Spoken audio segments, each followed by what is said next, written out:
Hello people, how yous doing? Hope yous are having a good day. Today I'm going to do another book reading. I'm going to read the first chapter of Ireland, the Land of Pharaohs, because the feedback has been so good. The comments have been brilliant, and I think people were kind of disappointed that I only read the preface and the introduction. So, first I'm going to give you a little bit about my background. This is my ancestry. So you can see here, guys, this is why I've got an interest. The reason why I've got an interest in this particular subject is because, first of all, I'm practically 100% Scotch-Irish. I'm 88%, it says there, Scotch-Irish. And I'm 8% England, Wales and Northwestern Europe and 4% France. And every one of those countries are involved in this research. So this is one reason. And the other reason is just my love for history and truth. Finding out the truth within the history. So guys, as you can see here, I'm practically an inbred Scotch Irishman. A wee bit of England and Wales, and a wee bit France.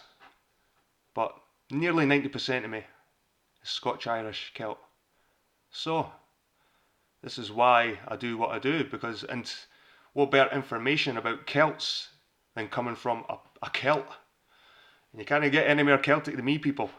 I'll tell you that. Anyway, I just thought I'd share that with you. So without further ado, let's get on to the book itself. Okay? Right. This is back to Ireland, the land of the Pharaohs. And chapter 1, the quest begins. So without further ado, people, get yourself comfy. I think this could be a long chapter. Get a cup of tea, a bottle of beer, whatever it is, and relax and listen. Okie dokie. Sit down before fact like a child, and be prepared to give up every preconceived notion. Follow humbly wherever and whatever abyss nature leads, or you shall learn nothing. T.H. Huxley. This book solves an enigma long before it becomes apparent. This is achieved by following an array of clues strewn across the landscape of Boyne, wherever they lead, to paraphrase Huxley. Open-minded participation is the key to understanding those techniques which are employed here. To reconstruct from the clues of this multifaceted conundrum a heretical picture of history. To better understand this methodology, imagine putting together an intricate jigsaw puzzle. In the process of completing one segment, you find an important piece that completes another section. You might slot that into place before carrying on. As we continue to decipher this particular riddle, its multi-layered nature dictates skipping from one subject of the many we must cover to another and returning to ideas we addressed before. However, as we approach the end of our journey, the pieces will synchronize to create a powerful matrix. It is then that a different view of history will flash into your consciousness with surprisingly beneficial results. With these ideas in mind, and if you're one of the growing number of people who feel there is something not quite right with the world we live in, join me as we imitate Alice and step through the looking glass to emerge in a landscape of rolling hills and ancient monuments. It is here where the first of the clues are found, littered across this amazing landscape. Our task is to collect and reassemble them into their original framework. The time period is the closing decade of the 17th century CE, and we're in the mystical Boyne Valley, with the primordial heart of Ireland and the cradle of Hesperian civilization. Within this picturesque valley nestles Boyne, which is in turn envelopes the arcane Emin, pronounced Awan. Like Russian dolls enclosed within Awan is Innis Narai, Island of the Kings, its sacred centre and reputedly once home of the fabled Shambhala Agartha. All will be revealed. As we embark on our voyage of discovery through time, you will gradually realise this exciting odyssey can only conclude when we revisit Boyne to witness an ancient Egyptian-style ritual battle that was performed there on the 1st of July in the year 1690 CE, Old Style Calendar. This was not the religious-ridden event usually depicted by establishment historians, who habitually turn our history into a distortion where fantasy becomes reality and reality becomes fantasy, but an event that left us cryptic clues that lead to a reinterpretation of Western Genesis. The century we have surfaced in, and subsequent centuries, were influenced in many ways by the outcome of this ritual battle, which still has its effect on us today, whether you are aware of it or not. Looking for an example of this influence, we find the beginnings of a chain of events resulting in the creation of what has to become the world's first central bank, the Bank of England. Established by Royal Charter in 1694, it became the model for the system of central banks throughout the world, notwithstanding it was initially modelled on the Bank of Amsterdam as a national bank. The Bank of Scotland followed a year later, established by an Act of Parliament on the 17th of July 1695. It was founded by an Englishman with strong Dutch connections called John Holland. The debt-based banking system was modernised when the Prince of Orange, de facto King William III, one of the central iconic figures in the dramatic events of July 1690, had to borrow money from a powerful cabal of goldsmiths, bankers. The public face of these financial elite was a Scottish entrepreneur named William Paterson. But what of its opposite private face? Finding an answer to this demonstrates how an understanding of the international banking system helps us to make sense of our story. It also leads us to an investigation of the evidence for the international financial, legal hegemony that grew out of the activities of the Order of the Knights Templar, a priestly order of warrior monks. Our inquiries reveal the roots of the royal houses of James, Stuart, William, Orange, and the mystery schools, which the original Order of the Temple is but one branch, are so entwined that they are impossible to separate. Founded in the 12th century by French knights, Hugh de Payens and Godefroy de Saint-Omer, the Templars became powerful financiers following their exploits in the self-styled Christian Crusades. On their return to Europe from the Holy Lands, they were an extremely wealthy and military potent organisation. Prince Michael of Albany, Stuart, claimant to the British throne, says of them, "In addition to the Revelation documents, the Knights returned with a significant wealth of treasure found in the deep vaults beneath the Jerusalem temple site. This had been buried during the 1st century Jewish revolt against the dominion of Imperial Rome. With this resurrected hoard to form a collateral base, the order became the most successful financial organisation the world has ever known. Within a short space of time, the Knights Templar became advisors and bankers to monarchies and parliaments throughout Europe." The author and international political investigator, Edith Starr Miller, also known as Lady Queensborough, who was no apologist for the Templars, concurs with the evidence about their banking activities in her book, Occult Theocracy. Quoting liberal from Blanchard's Knight Templarism Illustrated, she chastises these banker knights on their morals. During the Middle Ages, the most eminent warriors and noblemen of Europe entered its ranks. The Knights of the Temple became the bulwark of the Holy Land against the Saracens. France, England, and other countries formed associations, priories, of Templar Knights, each with its own Grand Master and other officers. Such great wealth was accumulated in the treasuries of the order that as the year 1185, its annual income represented a sum equal to $30 million. The Templars were bankers and loaned money on its own terms, but wealth and prosperity naturally led to licentiousness, neglect of Templar law, and in the end, destruction. Best-selling author Sir Lawrence Gardner comments, "Their patron, Bernard de Clairvaux, recorded their homecoming from Jerusalem in 1127. They were protected en route, he said, by a military guard to safeguard them from papal interference. Once returned to France, the Templars became the most powerful organisation the world has ever known. They were both influential and wealthy, establishing the Western banking system on the Islamic model. They were bankers to just about every royal court in Europe, and, in time, developed the concept of insurance companies in Scotland." Not only did the Knights of the Temple become advisors to monarchies and parliaments, they established a country to serve as headquarters for their banking operations, assisting their progress to international banker status. Which country? We will touch on this later along with unusual aspects of Templar lore, but it is likely most students of Temple history would know this country and that it lies in the heart of Europe. At the time of writing, it is, surprisingly given its location, still not a member of the EU. However, it is not the only country that was set up by the quasi-secret organisations. The USA is an obvious example, but we will discover that the province of Northern Ireland, Ulster, was established by a cadet branch of the secret orders as a bulwark against their ancient foes that were ensconced in the Vatican. Much of the history of the last several hundred years can be interpreted as a competition for power between the British monarchy, or perfidious Albion and its allies on one hand, and the Vatican with its allies on the other. King Philip, known as Philip le Bel, Philip the Fair, and his puppet, Pope Clement V, supposedly hounded the Templars out of existence in the 14th century. However, an unknown poet of that period poses a pertinent question about the fortunes of these mysterious banker warrior priests, and hints they may not have disappeared entirely. The brethren, the masters of the temple, who were well stocked and ample with gold and silver and riches, where are they? How have they done? They have had such power once that none dared take from them. None was so bold. Forever they bought and never sold. Yet superficial research reveals that far from being destroyed, the Templars flourished well into the 17th century and probably beyond. The Rosicrucians have this to say on the subject. There is ample proof in many histories of the continuation of that order of the Temple in England and Scotland. It may seem strange to some of the banking is, at its very core, a brotherhood, but truth is often stranger than fiction.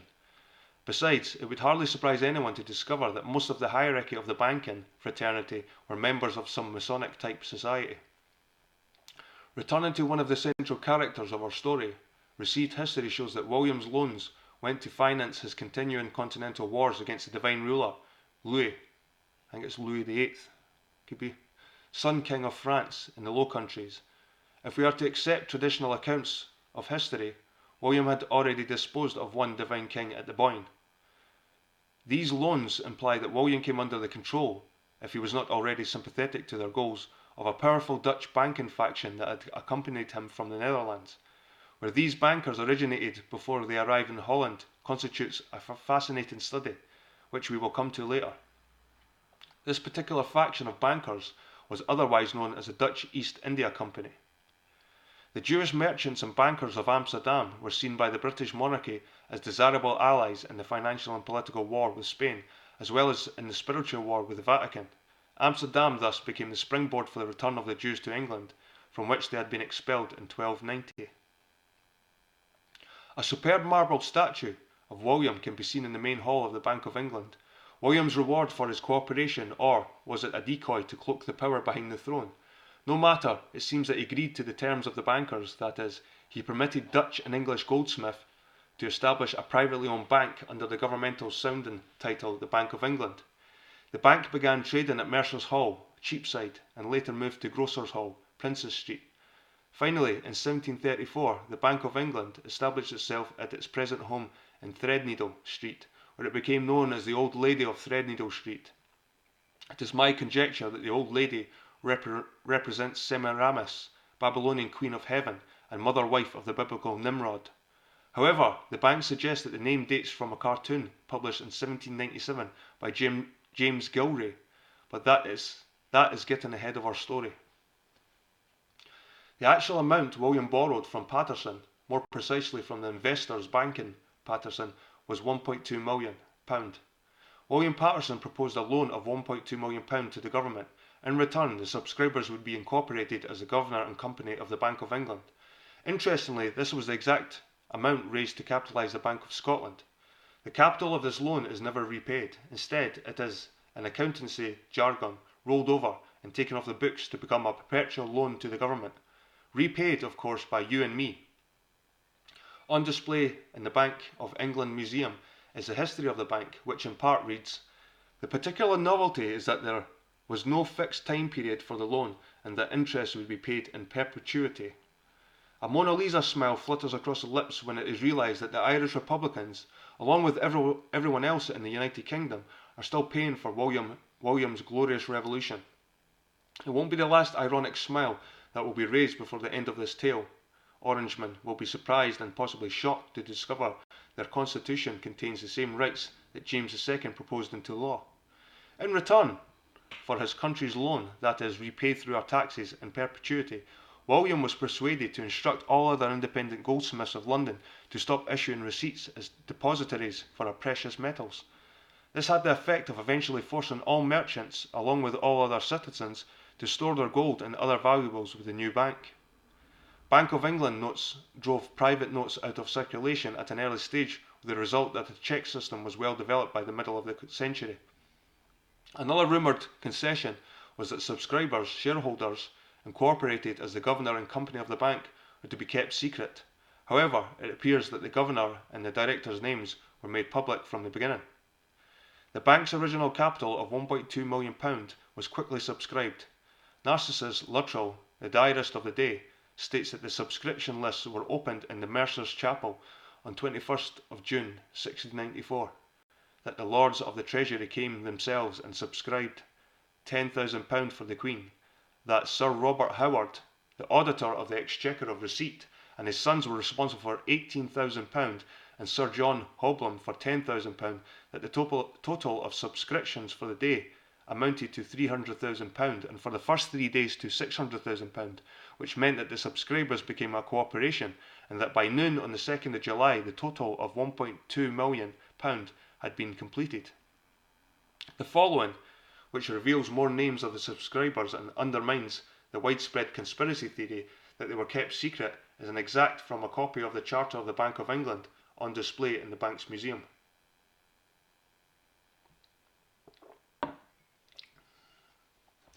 And they are hereby respectively authorised and directed to administer the said oaths to any deputy governor accordingly.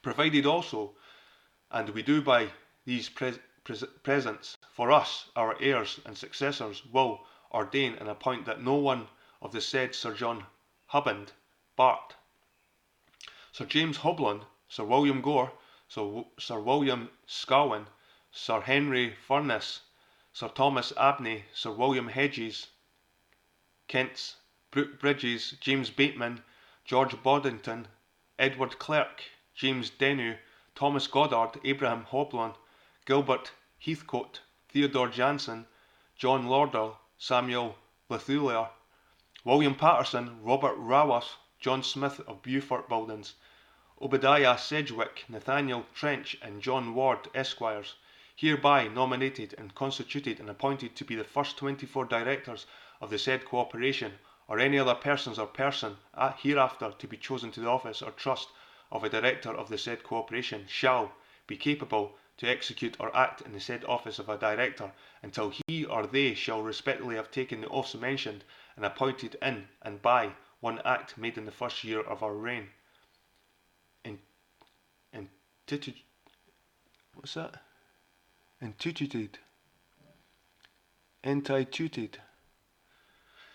An act for the abrogating of the oaths of supremacy and alliance, and appointing other oaths, nor shall be capable to execute or act in the said office or trust of a director at any time or times hereafter, until he or they respectively shall have taken the corporal oath following, to wit, I, A, B, do swear that the sum of £2,000 of the capital stock of the body politic, called by the name of the Governor and Company of the Bank of England, whereof I am appointed or elected to be a director, doth at this time belong to me, in my own right, and not in trust, for any other persons or persons whatsoever. The history of the Bank of England from the establishment of that institution to the present day. E.F. Thomas Fortune, 1797. Reviewing the list of names above, it is not difficult to understand why we came to be governed by a plutocracy, government by the wealthy. The bank, as was foreseen, became a cartel, and with the Charter Act of 1844, which gave it a monopoly to print banknotes, effectively capturing control of the nation's finances for its high-ranking shareholders. It was theoretically nationalised in 1946, all the shareholders were compensated, and it dropped virtually all their private business. It was once more given control of fiscal policy in 1997. In some senses, the bank is like a conventional trading company. We have our own capital and balance sheet, we trade, we make profits, and we pay both tax and a dividend to our shareholder, the government. The government will no longer have the power to issue directions to the bank in the field of monetary policy. Central bankers continue in symbiotic relationships with the politicians, and royalty assures them control of the purse strings, therefore control of the governmental system we call democracy. Sir Reginald McKenna, former president of the Midland Bank of England, is reputed to have said, Those who create and issue money and credit direct the policies of government and hold in the hollow of their hands the destiny of the people. Taken in tandem with the Mayor Amschel Rothschild's infamous quote, "Give me control over a nation's currency, and I care not who makes its laws," raises serious doubts regarding the independence of any national government. Because of the nature of epigrams, like the two above, their authenticity and exactness cannot always be vouched for, and are only offered when they are contextual with what is known about the system. It is necessary for our story that we delve a little deeper into the almost mythological history of Mayor Amschel Rothschild and his house because of their importance to the development of Western history. In doing this, we must allow for the complexities of this family. This is born out of Frederick Morton in his book The Rothschilds, where he cautions, "I am aware, furthermore, that a team of scholars might have to spend years in the tremendous archives of the London and Paris banks to produce a detailed technical chronicle to the house." The historian Niall Ferguson did just that. The family began in Frankfurt on the Main. Coincidentally, Frankfurt is currently the home of the European Central Bank, Germany. One Rothschild biographer said of them, "In America, a boy wants to become president. In Europe, he would rather be a Rothschild." Meyer Amschel was originally known as Meyer Amschel Bauer. Bauer is the name for a peasant or a farmer in German, before they adopted the name Rothschild. Translated from German, it literally means red shield, which symbolises the seal of Solomon, also known as the Star of David. The six-pointed star is an important symbol of the mystery religions and has been since the days of ancient Egypt. As a sidebar, it also features at the centre of the flags of Israel and Northern Ireland, Ulster. On the flag of Ulster is accompanied by the Israeli red hand of Zara imposed onto the Templar cross. If Amschel had taken his name from a subsequent house they lived in, we may never have heard of this great banking family, as it was called the Saucepan House. To have a family name was a privilege Mayor's race did not possess. To invent some sort of identifications, Jews often used the house signs, which predated numbered addresses. Mayor's ancestors had once lived in a house with a red shield, Rothschild, at the more prosperous end of Jew Street. The name still stuck, though the family had declined to a danker, humbler place behind the sign of the saucepan. Mayor Amschel was trained in the rabbinical school at Firth, although a biographer, a contemporary named Cohen, insisted he never intended to be a rabbi but only studied his religion to become a good Jew. However, his studies were cut short with the death of his mother and father in Frankfurt in 1755 and 1756 respectively. According to Niall Ferguson's magisterial biography about the family, the world's banker, Meyer Amschel established the family banking business after being trained in its practice with banker Wolf Jacob Oppenheimer in Hanover. Notwithstanding Meyer's financial flair, the family fortune increased in large part through good offices of Prince William of Hesse-Hanau of the royal family of Hesse. According to Frederick Morton, William was the grandson of George II of England, nephew of the King of Denmark and brother-in-law of the King of Sweden. They all had one thing in common: they all owed money to the little Hanau. One of the many legends about the connection between Prince William and the Rothschilds is that William deposited a total of £600,000 with the Rothschilds for safekeeping. This contributed to the first major leap in the family's rise to power as international bankers. One German contemporary quipped that Meyer was the pride of Israel, before whose money box kings and emperors humbly bow. Meyer Amschel sired 5 sons, who he eventually dispatched to different capitals of Europe: Amschel Jr. to Prussia, Salomon to Austria, James Jacob to France, and Karl Kalman to Italy. Nathan, who will return in the next chapter, the most gifted son, was sent to England, where he continued his family's trade and became one of England's first merchant bankers. He arrived in Manchester in the late 18th century and later moved to London. Nathan allegedly had with him £300,000 of Prince William's money, with which, it is believed, he bought the London stock market, an anecdote we will examine later, and established the London House of Rothschild, New Court, that operates today as N.M. Rothschild. Solomon Rothschild saw Nathan as the commanding general of the family and the others his marshals.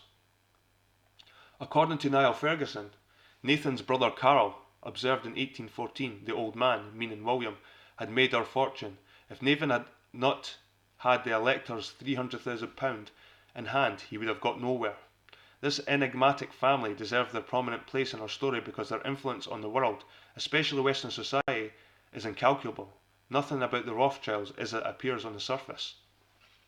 There is much more to the history of this exceptional family and the period in which they shaped the financial future of Europe than we may ever know. Frederick Morton, in his lucid biography of the family, as he calls them, writes, Mayor Amschel Rothschild kept a small store 2 centuries ago and married Gutel Schnapper and raised with her those 5 incredible sons who conquered the world more thoroughly and much more lastingly than all the Caesars before or all the Hitlers after them.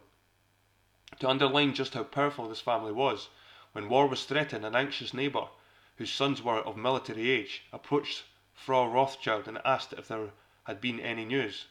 Would there be peace or war? War? Gutelli said simply. Nonsense. My boys won't let them. Gutel spent her life in the Frankfurt ghetto, finally moving to the House of the Green Shield and dying there at the ripe old age of 96. She gave birth to 20 children, 10 of whom lived, 5 boys and 5 girls. Individuals like Patterson, who we encountered earlier, are usually frontmen for a, what today would be termed, mafia-style monetary powerful cabal that prefers to remain in the shadows. For instance, Meyer Rothschild put in his will that no public inventory should be made of his estate, but from even a cursory investigation, we discover one particular faction of this elite draping itself in the colours of the Dutch East India Company and allying itself with the House of Orange. Even today, this house is believed in some quarters as one of the most potent seats of financial hegemony on the face of the earth. In the 17th century, the Dutch money markets were the most advanced in the world. This was because Holland, under the rule of the House of Orange, was probably the most open and tolerant country in Europe. Because of this, it attracted a large Jewish banking community who financed William and would ultimately accompany him to England and Scotland as he opened up new markets for them. Conspiracy researcher Nestor Webster, of whom we will hear more later, comments, referring to William of Orange, so a Jewish writer is able to boast that a monarch reigned who was indebted to Hebrew gold for his diadem. According to author Eric John Phelps, The Vatican Assassins, Jews called Amsterdam the New Jerusalem, and, in his opinion, Prince William I, William the Silent, was the father of religious freedom. The dynastic houses that were established themselves across Europe would from time to time compete with each other to stake their claim of being the most dominant. Because of the control of the houses had over the financial system and, thereby, control of the countries where they resided, the ordinary people of these nations were manipulated into fighting the wars. They were fooled into thinking of these family squabbles as patriotic wars. The only patriotic war is the defence of one's country from aggressors. The new aristocratic financial houses acted much like the established royal houses that they were largely displaced, only more covertly, their strategy being of master chess players. Therefore, it is difficult to distinguish the white from the black, the good from the bad. Only a developed institution and rational mind can help us with this thorny problem, a problem that must be overcome for a proper understanding of occult history. Apart from being Prince William's financial advisor and supporter of the Glorious Revolution, Patterson was also the promoter of the Act of Union passed in 1707 that brought Scotland under the control of the English Crown or House of Orange and later the German Hanover dynasty to form Great Britain. The unsuccessful Company of Scotland Darien plan also came under his tutelage. This debacle could have been an indication that Patterson had outlived his usefulness to his erstwhile powerful sponsors. He was in any case only a small cog in a big wheel.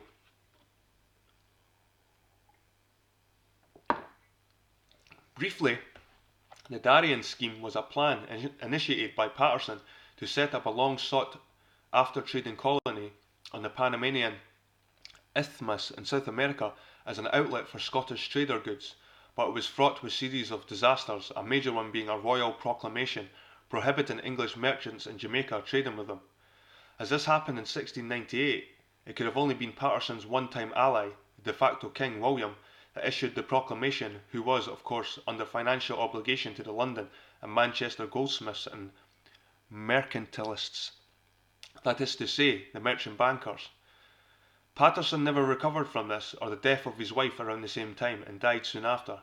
The following snippet from a hymn by Alan Reid shows how this project was a manufactured disaster. We trusted you, John Anderson, and all your wealthy friends. All your fine words we've done danced about our ears. Like a snowdrift in the desert, they are vanished in the void. It's a sair and bitter harvest that has brought us to our knees. 2,000 souls departed, a nation's dream is gone, and King William's loyal minions watched it die. And every wave from here to there, another penny gone.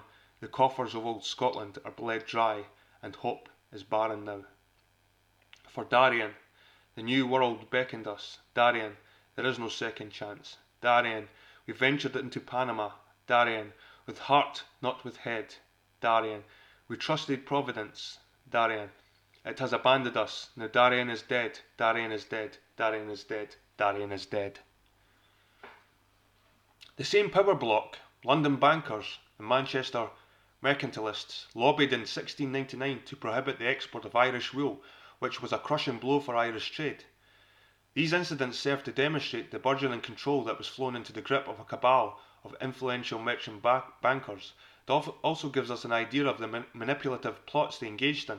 However, it is not being proposed that the veiled control began with the ritual battle of 1690, although its manipulation did propel the modern phase. Control by plutocracy finds its roots in the temples of ancient Babylon, which will be explained in more detail in the next chapter. Cautiously treading through the maze of this highly intricate period of history, we have spotted here and there clues that hint at William's financial benefactor's hidden agenda, which was complete control of the financial system. For example, the Dutch East India Company and the English East India Company had been at loggerheads since the formation of the former. The de facto rule of the House of Orange in England brought these two powerful trading blocs together. This had the effect of a strengthened British Empire, peaking in the early 19th century, becoming the source of the system known as the British mercantile system that dominates all countries, governments and individuals today. Alexander Del Mar, the definite authority on the history of money, said that the system had been resigned to the control of a class whose chief interest of the state has been to render it subservient to their own private advantage. All the while, the fledgling private Bank of England was grown in strength by printing and lending money with interest into circulation, originated with William's debt. It's clear that the joint reign of the blood-related houses of Orange and Stuart was at a time of great transition in British society, not only in banking, although from a present viewpoint it is undoubtedly the most significant. The freedom of the press was realised, and the civil service and insurance companies made their first appearance. After Parliament passed a Bill of Rights, the character of the monarchy was altered for evermore as oligarchic rule fueled parliamentary reform of government. The Bill of Rights was a more Bill of Limitations. The use of royal and prerogative rights, the foundation of Tudor-Stuart authority, was forbidden. It was also a setback to the Vatican's interference in English affairs, as one of the articles declared that no foreign prince, person, prelate, state or potentate hath or ought to have any jurisdiction, power, superiority, preeminence or authority ecclesiastical or spiritual within this realm. Accepting it was oligarchic rule that was fueling reform suggests we are witnessing, just as in the magnificent Egyptian palaces of the Pharaohs, that the actual power had concealed itself behind the throne. In Egypt, it was the temple priesthood of Ammon. In England, from the middle of the 17th century, the hidden power was the inscrutable London goldsmiths and Manchester mercantilists. In 1770, Sir William Pitt, speaking to the House of Lords, was reported to have stated, there is something behind the throne greater than the king himself. Was it this same occult-like power which overthrew the priest-king Akhenaten, last of the 18th dynasty sovereign pharaohs, that toppled the priest-king James, the last Stuart male to rule in the 17th century? Outwardly, these events have a similar, given that they were supposedly both conflicts about which religion or which god would dominate. This, we will come to realise, was not the only similarity between these desperate periods of history or the royal families of Egypt and the British Isles. Exploring behind the facade, we begin to realise that it was not religion, politics or any moral considerations that motivated the dark and powerful elite. It was the acquiring of power and wealth, but ultimately control. What is the matrix? Control. And from the same film, what do powerful men want but more power?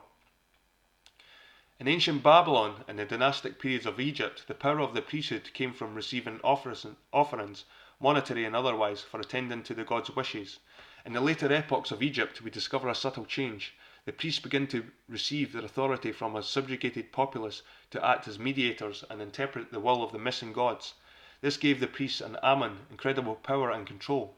In fact, they developed their system to become money changers and usurers.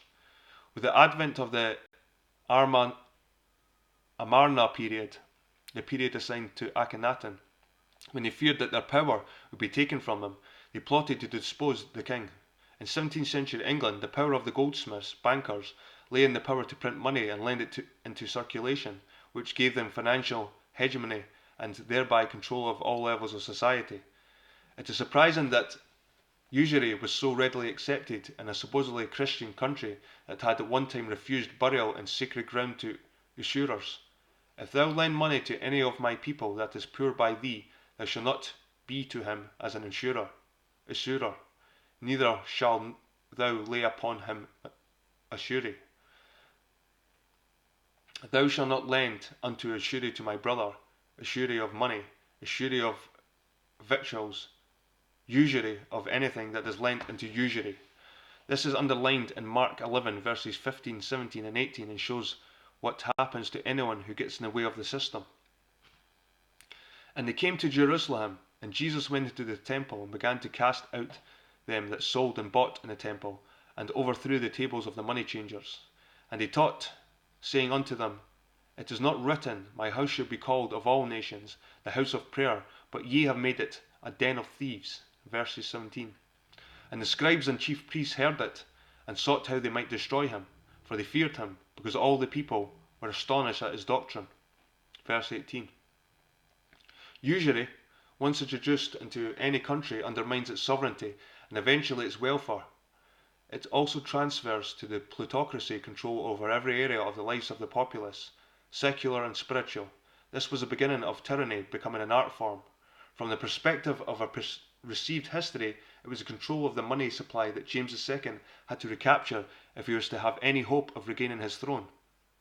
Perhaps this was the reason he supplied his troops with what turned out to be worthless coinage called gun money that he promised he would exchange for 2.5 times the face value if he was victorious. The originators of the monetary systems, ancient and modern, seized control of their respective societies from the de jure rulers. Whilst the citizenry were and still are under the impression that they live in a sovereign country, the modern means of a control of the system was provided by an Act of Parliament called the Act 18 Charles II, see below, which produced the global strong room keeper. Two important developments during William's reign were the Settlement Act of 1701 and the strengthening of the Triennial Act. These were the final acts that were supposedly to establish supremacy of Parliament over the monarchy and control over the occupier of the throne of David, example, the British throne. One of the protocols of the Settlement Act was to forbid wars without Parliament's consent, which was designed to transfer power from the sovereign to engage in dynastic wars. The Triennial Act called for a general election every 3 years, a masterstroke that hoodwinked the masses into thinking they had the prerogative to decide their future controllers. Major changes in William's relatively short reign were to produce constitutional monarchy and democratic government, as opposed to the divine rule of kings. However, what in fact eventually happened was the rule of royalty being replaced by the rule of a different autocracy, in fact a secret government. This left the monarch as a figurehead. It was reported that during a party at his mansion, Baron Nathan Mayer de Rothschild arrogantly proclaimed, I care not what puppet is placed upon the throne of England. The man that controls Britain's money supply controls the British Empire, and I control the money supply. Although unsubstantiated, it is characteristic of what Mayer de Rothschild might say, and is in keeping with what is acknowledged about the power of the family. Steve Bergstrom, inspired researcher, author, financial expert, friend and mentor to this writer, advances a fascinating theory in his absorbing online book, Strategic Wealth. This theory, first mooted by the economic historian Alexander Delmar and subsequently updated by Bergstrom, suggests that the real rulers, the power behind the throne, built upon their already considerable dominance in Britain with a silent push in 1666 CE. The raison d'etre for this coup was the usurpation of the throne of Charles II while keeping him incumbent as a figurehead. Del Mar points out that this had begun prior to 1666 with the introduction into the Star Chamber of an intrigue during the reign of Charles I. According to Del Mar, the groundwork was being prepared for private control of the money supply. The manoeuvres were further advanced during the reign of Charles's son by an obscure legal document called Act 18, Charles II, British Banking Law of 1666, an act that gave bankers the legal right to print money and lend it into circulation. The final stage of the plan was completed. By the operation of an obscure and unnoticed clause in the Mint Act of 1870, much of the power the Crown retained to terminate such suspension and demonetisation was removed, and the last remnant of a prerogative whose exercise is essential to the autonomy of the state was innocently surrendered to private hands. Political manipulator supreme Niccolò Machiavelli, 1469 to 1527, in his book The Prince, 1513, encapsulates the foregoing with his genius for explaining political strategy. When states newly acquired, as I said, have been accustomed to living freely under their own laws, there are three ways to hold them securely. First, by devastating them.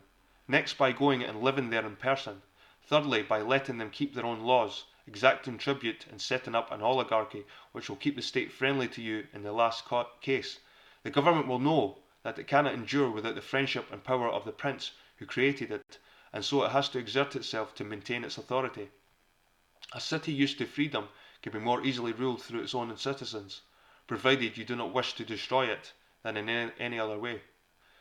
Let us not lose sight of the fact that this modernisation of the debt-based financial system continued after William's victory at the Boyne. The ritual battle was seen by more insightful historical commentators as a momentous episode and as the catalyst for major changes that were happening at this crucial time in world history. The shockwaves were being felt all over Europe as well as in the New World, culminating with the American War of Independence of 1776 to 1783. The Scots-Irish dissenting Protestants, they were mostly Presbyterians, and Catholics, who had been driven from Ireland by the Anglican English ascendancy, and the Irish elite lackeys, Old English, were the avenging force that provided the motivation and fiercest troops to fight for the independence of their adopted country. George Washington said of them, "If defeated everywhere else, I will make my last stand for liberty among the Irish Scots of my native Virginia." Captain Johann Henricks, one of the much despised Hessians, wrote in frustration, "Call it not an American rebellion, it is nothing more than an Irish-Scotch Presbyterian rebellion." It was their toughness, virility, and sense of divine mission that was to help give shape to a new nation, supplying it with such diverse heroes as Davy Crockett and Andrew Jackson. They were indeed God's frontiersmen, the real historical embodiment of the lost tribe of Israel. They, no doubt, saw this as their opportunity for revenge against the English parliamentary and religious hierarchy that had been their persecutors and had driven them from their homeland. The American War of Independence freed them from the tyrannical rule of George III, the German Hanoverian king of Great Britain, and his mercenaries. However, they were not to know that their descendants would have to combat another, more insidious dictatorship, the dictatorship of the debt-based financial system. What in fact was witnessed in the American struggle for independence was the ancient battle for freedom and justice against the dark forces of tyranny migrating to the New World, which continues today. The beginning of the disengagement of the fledgling American states in 1776 from German-English control began with the ritual battle at the Boyne. Although the seeds of revolution had been planted at the opening of the 17th century by the mystery schools, support for this argument can be seen within the American Declaration of Independence and its later constitution, where there are traces of both Orange and Stuart influences. Perhaps this is why there are so many places in America named after William and James, and the respective houses, the Orange counties, Ulster County, Jamestown after James I, Williamsburg, New York after James II, and so forth. The American Declaration of Independence was based largely on the text of two treaties of civil government, 1690, by the libertine philosopher John Locke, 1632 to 1704, who was a friend and advisor to Prince William. Elements of the American Declaration are also to be found in what many believe to be the original Scottish Constitution, the Declaration of Arbroath, see Appendix 2, a document that will be helpful in our later research. Freemasons and Rosicrucians played an important role in the establishment of the American Republic, which can be plainly seen in the symbols of the USA, an example being the obelisk in Washington, the Washington Monument. Take a look at also the reverse of a dollar bill. You will see a pyramid. What has that to do with the USA history? And the Masonic symbol, the all-seeing eye, within a triangle called the trinacria. All underlined with the aphorism, Novus Ordo Secularum, New Secular Order, a strange motto for a Christian country.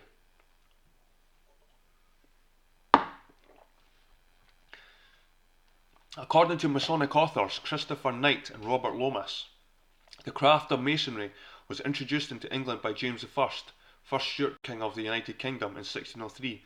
The Masonic craft, continues Knight and Lomas, places great importance on the achievements of the pre-flood peoples and claims all the 7 sciences, grammar, rhetoric, logic, arithmetic, geometry, music and astronomy, were highly developed before the time of the flood.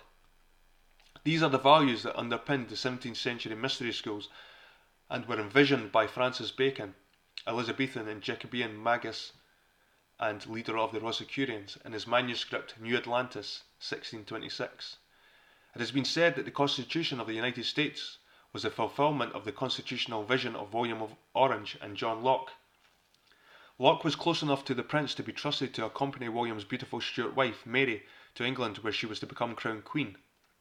Notwithstanding Locke's close friendship with William, the main thrust of his treatise was to reject the idea of absolute monarchy, whether by divine right or originating by a concession of power from the people. His thesis would eventually undermine, in a more general sense, the power of all so-called royal bloodlines. It was about this time Locke met and befriended the diplomat, scientist, philosopher and warden of the Royal Mint, Sir Isaac Newton, 1642 to 1727, a brother of the Order of the Rosy Cross, Rosicrucian. Newton was president of the Royal Society, otherwise known as the Invisible College, between 1703 and 1727, which was a meeting place for members of various esoteric societies. It was established by the Stuarts, Charles I, in 1645, although Francis Bacon had proposed something along similar lines before his death, supposedly in 1626. Through the Royal Society was created as a tangible expression of the Baconian ideal of the House of Salmon. Many of its members brought with them other ideas and systems of belief. One of these would appear to have been Freemasonry. James II was a founding member of this veritable synagogue of science devoted to the exploration of nature through experiment and observation. Paul Mason records that Newton was an Arian, a follower of a secret forbidden religion that rejects the idea of the Holy Trinity. Newton's other secret was that he practiced alchemy. His interest in alchemy emphasizes his association with the Rosy Cross.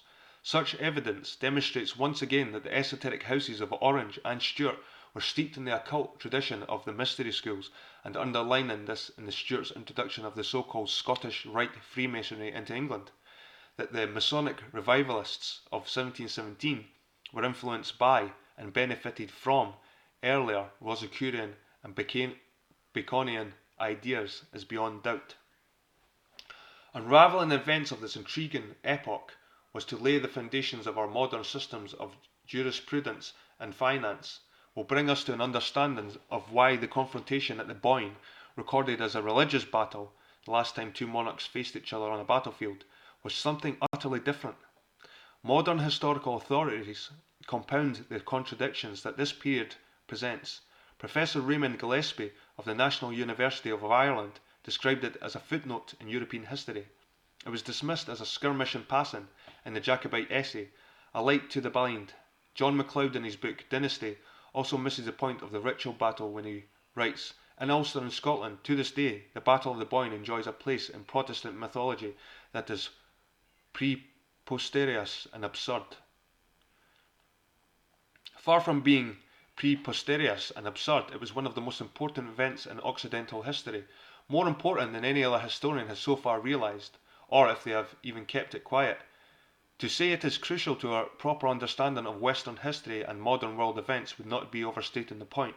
However, disparaging metaphors are useful for masking the occult aspects of this cosmic drama from the uninitiated until the time is right for the truth to be unveiled. This technique has been used by the mystery schools from time immemorial to protect the knowledge. They believed most of humanity still dwelt within the dark mass mind of collectivism and were not yet ready to receive what they had to offer. Too much light is dangerous for weak eyes. A modern metaphor that explains the concept very simply is found in The Matrix when Neo asks Morpheus why his eyes hurt. Morpheus replies, "You have never used them."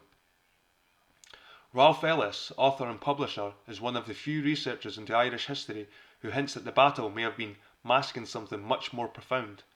Less perspective debunkers do so from the narrow view of their own political bias and inherited prejudices, as will be demonstrated. Ralph Ellis, in his book Jesus, Last of the Pharaohs, writes, "The looming battle had nothing to do with Ireland. It was a minor skirmish and a European family squabble between the bloodlines of Abraham, apparently represented by the separate churches of John and Jesus.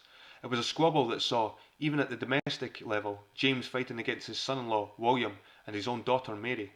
The situation came to a climax in the River Boyne, north of Dublin, in 1690, a symbolic location if there ever was one." Ralph continues to question if these two parties that were involved, Prince William and King James, Orange and Stuart, knew the significance of why they were there. When he asked, did they understand what their part in the drama which was being acted out at the Boyne? Secondly, did they recognise the ancient history of the sacred Newgrange Emman location? The third and most significant question he poses is, did they know the history of Newgrange was intimately connected with Egypt and the dynastic line? My answer to all of his questions is a resounding yes. They were both scions of a dynastic line that knew their prehistoric ancestry and the history of the ancient landscape where they were to perform initiations before enacting the ritual battle. This chronicle presupposes all royal families know the origins of not only Western civilization in general, but also their own complex family trees. It was alleged that Queen Victoria spent £1 million researching her family history. Ellis's last inquiry can, teasingly, be asked from the reverse viewpoint, viz., did they know that the history of Egypt was intimately connected with the ancient Newgrange site? As my research continued, it was astonishing to discover that this was not the first time the theory had been proposed. So-called eccentric writer Commons Beaumont, in his opus The Riddle of Ancient Britain, after discussing the chronology of the ancient Egyptians, sums up, "Thus, the conclusion from these facts proves that the greatest and most powerful, most wonderful of Egypt's historic monuments was set up after the flood. It also presupposes that it was erected long after Avebury Temple and possesses certain affinities with it. Thus, it takes us to the startling presupposition that ancient Egypt is actually the daughter of Britain, a colony which arose, it may be advanced, on the ashes of the motherland situated on the Atlantic Ocean." Beaumont is one of many unorthodox researchers who will assist us in corroborating my theory that there is much more to the complex history of Scots-Irish than the appetizer Ralph Ellis gives. Not only did William and James know the significance of what they were and what they were doing there, but we will see that they arranged it in that way, one of chief reasons being to inscribe on the landscape cryptic clues which would ensure the knowledge of our amazing history was protected for posterity. Paradoxically, the subtler of the consequences that the ritual battle had for our contemporary society, the more explicit were its effects. Most obvious of these is the colloquially named Ulster Troubles, in reality a low-level civil war whose rippled effects has taken the lives of people of many nationalities, including Germans, French and Spanish, to British, Irish and Americans, and which was a significant influence in the growth of international terrorism. Another outcome of the ritual battle was the formation and growth of the Orange Order, formed over 100 years after the event in 1795, probably one of the largest semi-secret organisations in the world. It is the Orange Order, with its parades and symbols, that have kept questioning minds from around the world focused on the ritual battle and the mystic valley where it took place. The obvious reason for this was so that the keys to our hidden history would never be lost, the hope being that someone would come along one day to decipher the clues.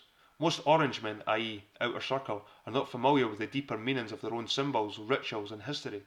As we will discover, this is not surprising when influential occultists like the Masonic historian Albert Pike reveal in his writings an inner circle in Freemasonry, something which applies to all semi-secret organisations that follow the mystery school traditions.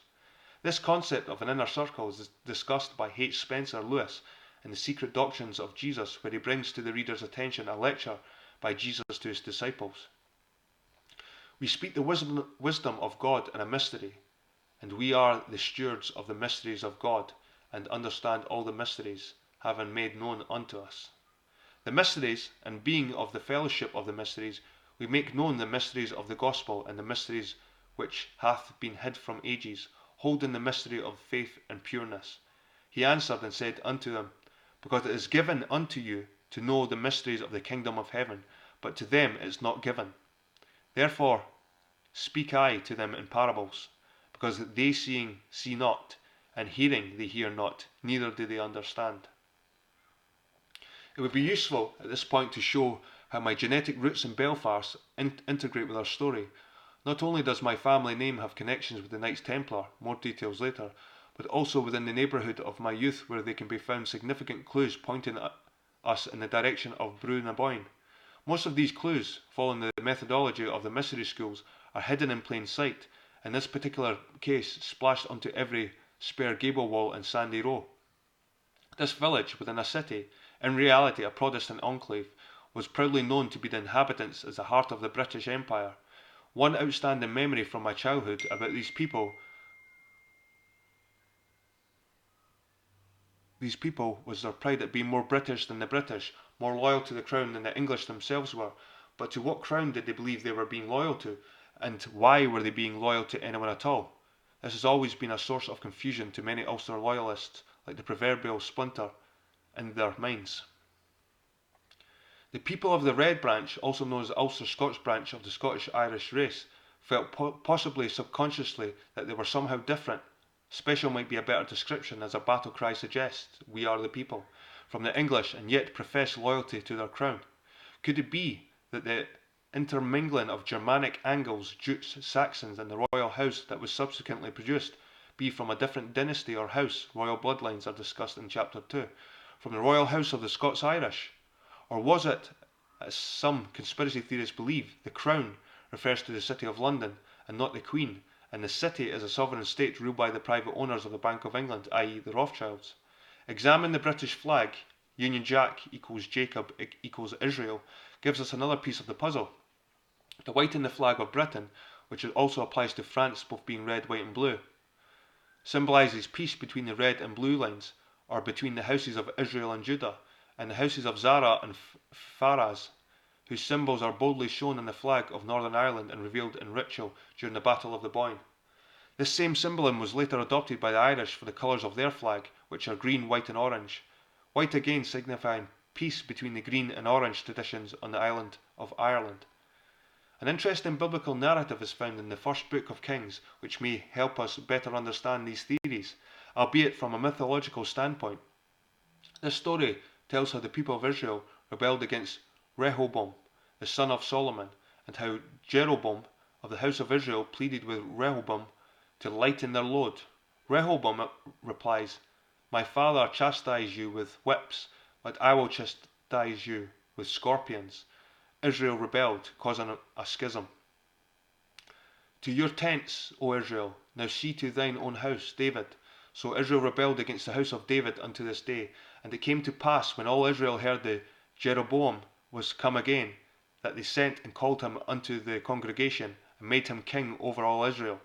There was none that followed the house of David, but the tribe of Judah only. There is no doubt that the tribe of Judah, actually the tribe of Ben, and the number of tribe of Levi should be included, was isolated from the rest of the Israeli nation. The Jewish Encyclopedia records that Joseph and Judah typify two distinct lines of descent, and goes on to say that Judah was, in all likelihood, a non-Israelitish tribe. The chief rabbi of the British Empire, the Very Reverend J. H. Hertz, said in 1918, The people known as Jews are descendants of the tribes of Judah and Benjamin, with a certain number of descendants of the tribe of Levi. It is commonly believed, mainly amongst Christian biblical scholars, that the throne of Britain descends from the tribe of Judah through the house of Pharaohs, Judah, and the line of David and Solomon, from where comes the Star of David on the Ulster flag, whereas the Scots-Irish are the progeny of the exiled Zara Judah line, from where comes the red hand. This doesn't imply that Ulster people are Jewish. This designation probably remained with the Pharaohs Judah line. The Ulster people are of the exiled Zara line, which can be properly termed Israeli. The breach between the estranged houses of Zara and Pharaohs was healed when Echoed of the Red Hand branch married Tephi-Tia, a descendant of David, a symbolic recorded on the world-famous Claddagh wedding ring. Later, the schism between Judah and Israel was healed by virtue of the ritual at the Boyne River. Why the symbols of the House of Judah are on the flag of Northern Ireland, and why, even now, one section of the Ulster people fly the modern Israeli flag will be discussed later. The fact is that a large section of Ulster population believe they are descendant of the original Israeli nation, and their symbols go a long way to proving this contention to be true. These theories will be examined in more detail in Chapter 4. So if a covert power did usurp the throne of David, the question of who the lawful rulers are becomes a useful tool of confusion and manipulation to keep people divided and, as we move into a new paradigm of society, academic. The stark truth is simple: we are being deceived again, and if we believe there is a sovereign royal house of Scots-Irish reigning in Britain, perhaps in our hearts we already know that the present royal house is not of the original dynasty. The royal family that we believed we were being loyal to are of a noble sovereign dynasty that serve the people, as opposed to ruling over them. An incident recorded in the Book of Kings may help clarify this. Rehoboam asked the elders what he should do about his rebellious people. Their advice, which Rehoboam chose to reject, was, "If thou wilt be a servant unto his people this day, and wilt serve them, and answer them, and speak good words to them, then they will thy servants forever." Ignoring his advice, he instead added to their misery. "I will add to your yoke," he threatened, and most European royal families, usurpers, followed his terrible example.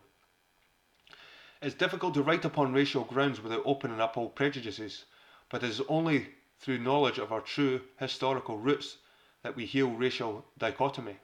Let us not forget, however, that branding people racist is a tactic the elite use to keep us from discovering our authentic history. If, as Ulster mythology seems to indicate, the pre-Scots-Irish were a branch of or tribe of the Israeli nation, with the Stuarts as a royal line, then by inference it had ended with the death of Queen Anne in 1714. But even by that time the line had probably been annexed. The saying of the Red Branch, to be more British than the English British, a better saying might be, "we are the original Brits or Barats," now begins to make sense. It is a colloquialism which could explain the conflict people feel within their minds. Are we still intuitively carrying the ancient story of the Scots-Irish or Aryan Phoenicians, which has been passed down the generations as a race memory and formed part of the vernacular tradition?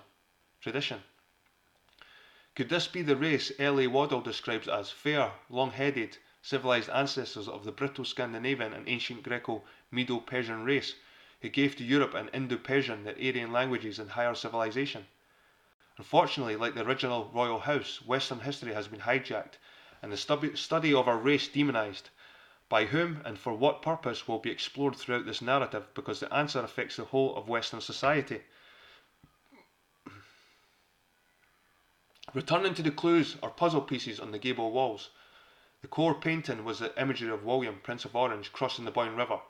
By this time it was becoming instinctive for me to see through to the essence of what was being portrayed using the system of thought originated by Dr. Frank Wallace of Neotech.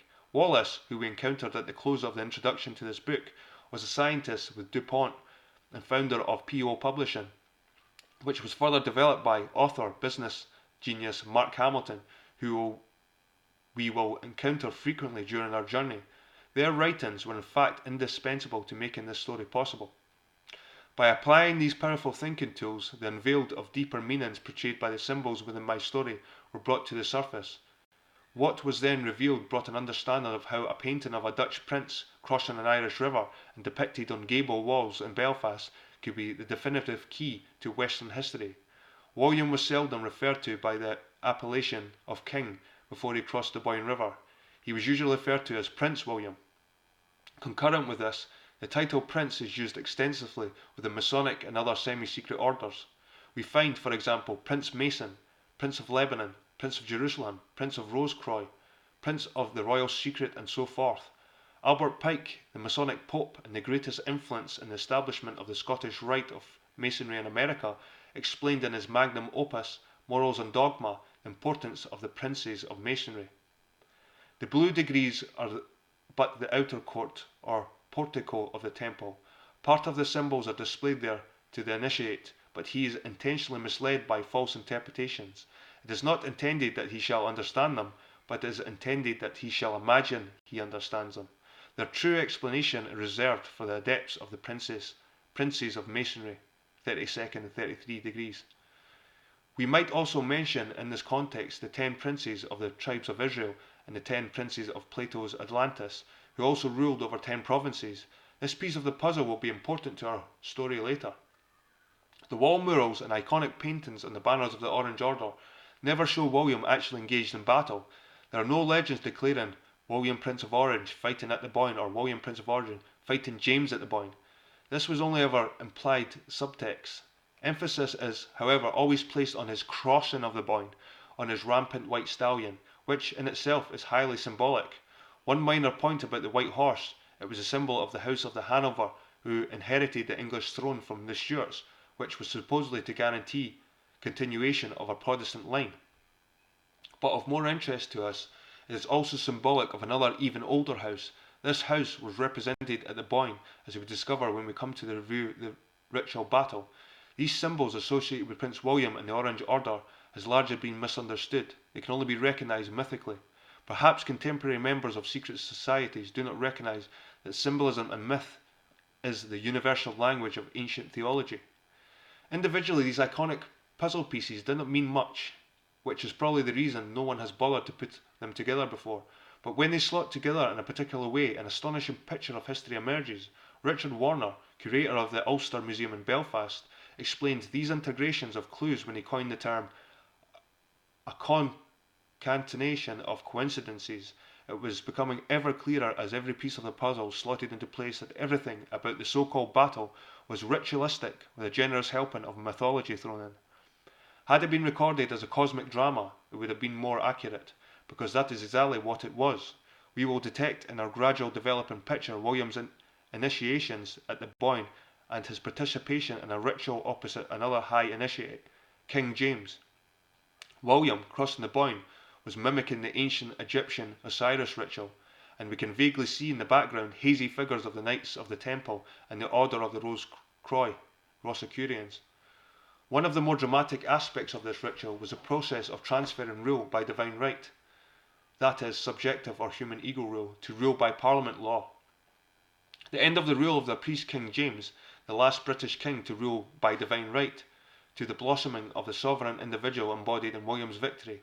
This is comparable to the story of Moses transferring the laws of God from heaven to earth in his descent from Mount Sinai, presenting man with his first objective and moral laws.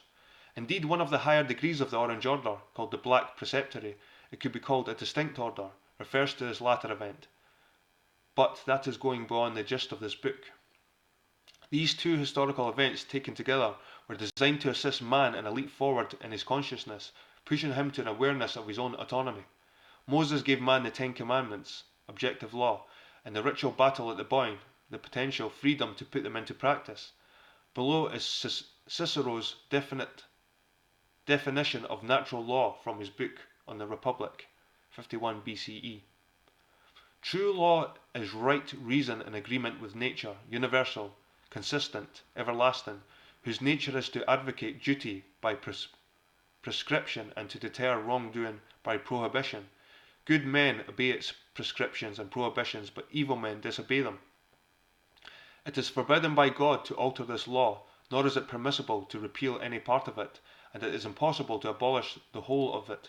Neither the Senate nor the people can absolve us from obeying the law, and we don't need to look outside ourselves from an expounder or interpreter of this law.